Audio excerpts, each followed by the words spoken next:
రాబోయే జనవరి 17 శనివారం రోజున అత్యంత శక్తివంతమైన రోజు.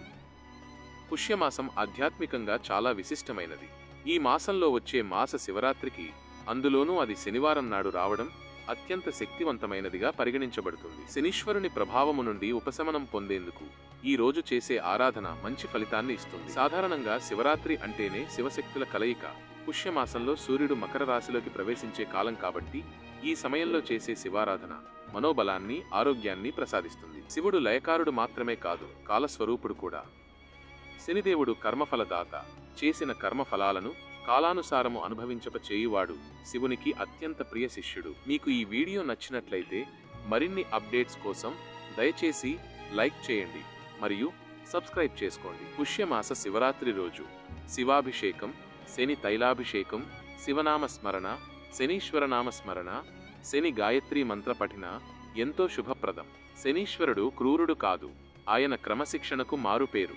భక్తితో, ధర్మబద్ధమైన ప్రవర్తనతో ఉండేవారికి శని ఎల్లప్పుడూ మేలే చేస్తాడు. శనిదేవుని క్రమశిక్షణకు, కర్తవ్య నిబద్ధతకు పరమశివుడే ప్రశంసించినట్లు పురాణాలలో ఉన్నది. పురాణాల ప్రకారం శనిదేవుడు పరమశివుని పరమభక్తుడు మరియు ప్రియ శిష్యుడు. సృష్టి నియమం ప్రకారం ప్రతి ప్రాణి తన కర్మఫలాన్ని అనుభవించాల్సిందేనని, ఆ ప్రభావం నుండి దేవతలు కూడా తప్పించుకోలేరని శనిదేవుని నమ్మకం.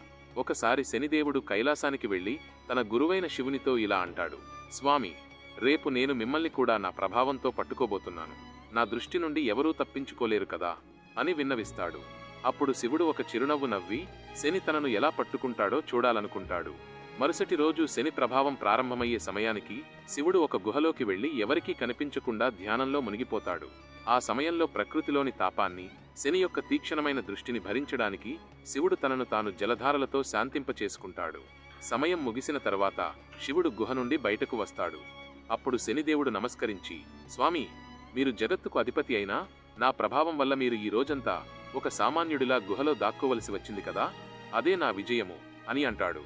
అప్పుడు శివుడు శనిదేవుని కర్తవ్య పాలనకు మెచ్చి ఆశీర్వదిస్తాడు. పుష్యమాసం శనిదేవునికి అత్యంత ప్రీతికరమైనది. ఈ మాసంలో శని ప్రభావం ఎక్కువగా ఉంటుంది. శనిదేవుని తీక్షణమైన దృష్టి వల్ల కలిగే వేడిని, బాధలను తట్టుకోవడానికి శివుడు ఎలాగైతే జలధారలను ఆశ్రయించాడో, మనం కూడా ఈ పుష్యమాస శివరాత్రి నాడు శివుడికి అభిషేకం చేయడం ద్వారా, శివ శనీశ్వర నామాలు స్మరించడం ద్వారా జాతకంలోని శని దోషాల నుండి రక్షణ పొందుతాబట్టి సాధారణ మానవులమైన మనం ఈ పుష్యమాస శివరాత్రి నాడు భక్తితో శివుడిని అభిషేకించి శివ శనీశ్వర నామాలు స్మరించి మన చెడు కర్మ ఫలాలను తగ్గించుకుని జీవితంలో సుఖశాంతులు పొందుతాం.